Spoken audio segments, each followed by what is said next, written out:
And I'm going to tell you right now, I was already fired up, but I'm even more fired up after Cecil came on and reiterated some of the points that he has already shared with me. And, for whatever reason, it slipped my mind of the wide receiver coach background when it comes to Todd Monken. And yeah, it does make sense. He did have a guy like Mike Evans who, he helped craft him in his early days. He did have a guy like Zay Flowers. Browns fans didn't see this coming. One sentence from a former Cleveland linebacker just changed the entire conversation about Shedeur Sanders, and by the time you finish this video, you'll understand why the whole fan base is scrambling to catch up.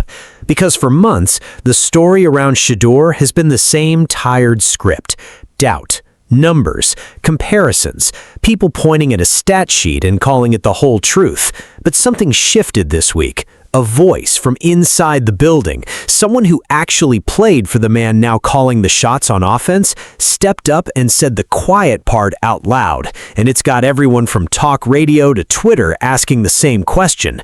What if we've been looking at this all wrong? Let's rewind for a second, because to understand why this moment matters, you have to understand where Shedeur Sanders has been. This is a kid who didn't get a normal runway. While other rookies were getting first-team reps in training camp, building rhythm, building trust, Shedeur was throwing to ball boys, literally, working with practice squad arms and trash cans set up as targets because the depth chart didn't have room for him yet. No sympathy story, no excuses handed to him, just a young quarterback stuck behind a starter, waiting for a door to open. And then, in the middle of November, it opened. Not with a press conference, not with a countdown. He got thrown into a game against Baltimore in the second half. Cold, with almost no build-up. That's how his rookie season actually started. Not on his terms, not on a script anyone wrote for him.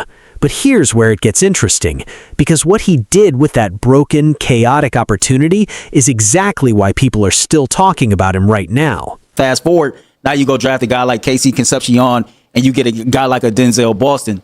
A lot of people are scared to be optimistic about Todd Monken for two reasons. One, he's 60 years old. Two, he's a first-time coach. But people are looking at his 60 years old as like he's 1 foot out the grave. And I think that is totally unfair.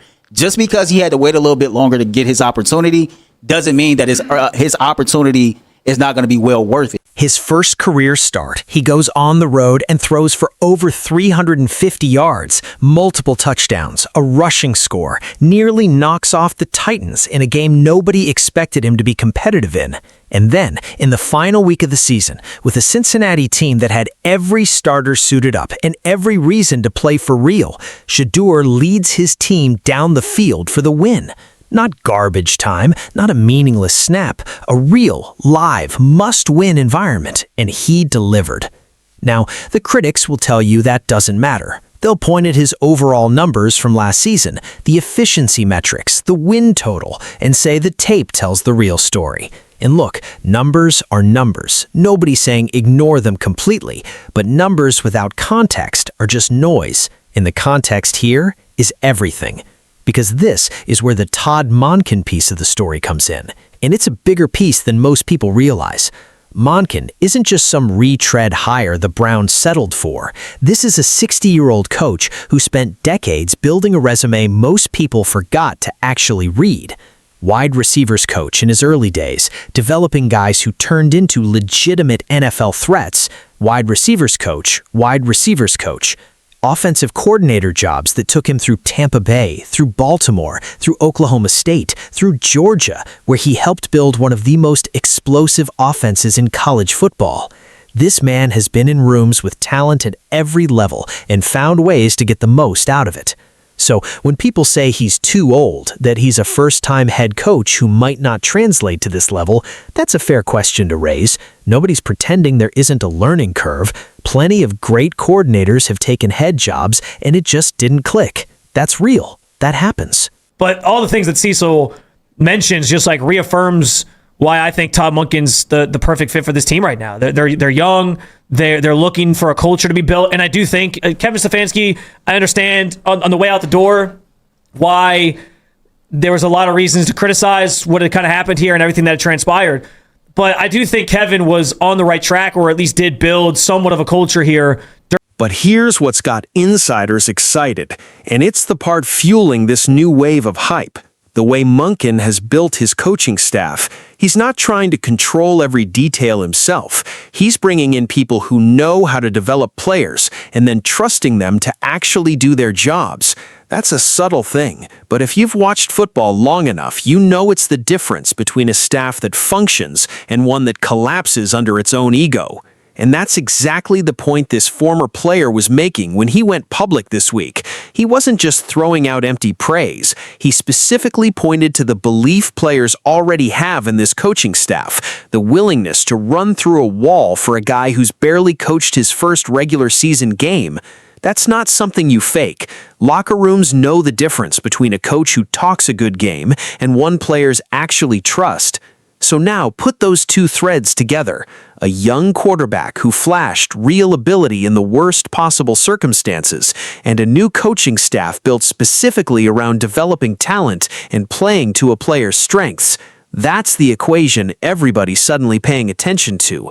Think about how many times we've seen this exact story play out in the NFL. A quarterback looks stuck, looks average, looks like a bust in the making, and then the system around him changes, and suddenly he's a completely different player.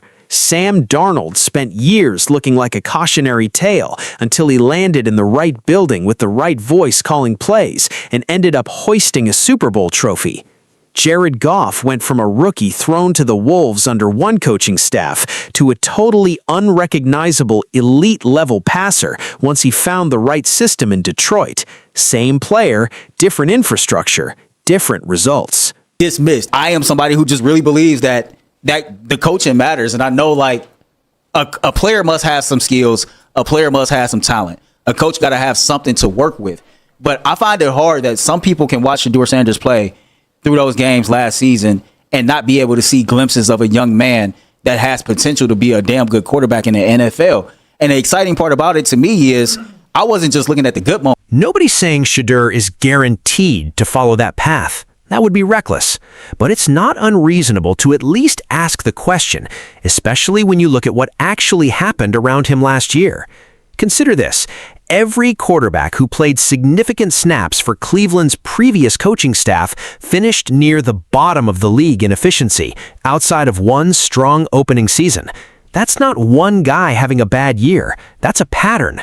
And patterns make you ask harder questions about how much of the blame really belonged to the quarterbacks themselves. So, here's the real tension driving this whole debate, the one nobody wants to just say out loud. How much of a quarterback's ceiling comes down to the player, and how much comes down to what's built around him? Because if you believe coaching and scheme matter as much as talent, then Shedeur Sanders walking into a Monkin-led offense should have you leaning forward, not writing him off. And that's exactly why this quarterback competition happening in camp right now carries so much more weight than the outside world wants to admit. National media keeps saying it doesn't matter, that neither guy will be the long-term answer, so why care? But locally, inside that building, this competition is everything.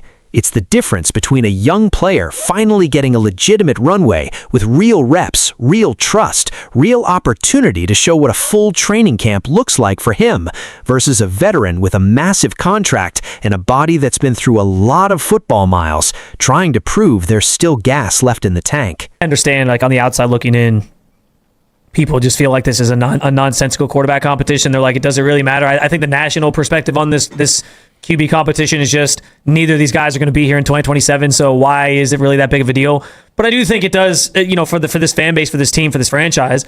I think there's a lot of importance that comes with what's going to play out in the next month and a half, because this is Shedeur's first real shot at showing what he looks like from day one of camp, not thrown into chaos in week 11. Full reps, full trust, a coaching staff that's already publicly signaling belief in what he can become.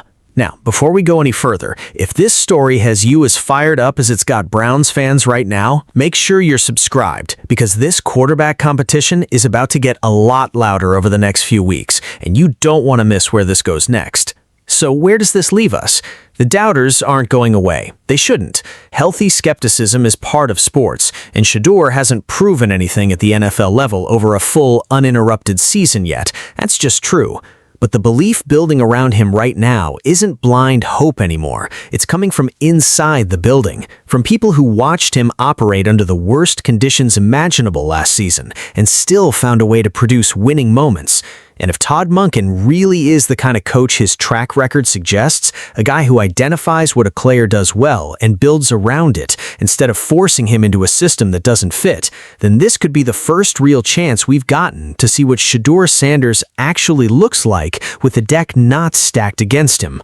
That's the story unfolding in Cleveland right now. Not a finished one, not a guaranteed one, but one worth watching closely because the pieces are finally starting to line up in a way they never did before. The next month is going to tell us a lot. Training camp reps, joint practices, preseason snaps, all of it building toward one answer everyone in that city is desperate to know. Is this finally the version of Shedeur Sanders the tape from college promised us? Or does the ceiling stay exactly where the skeptics say it is? Either way, one thing is certain. Nobody in Cleveland is looking away.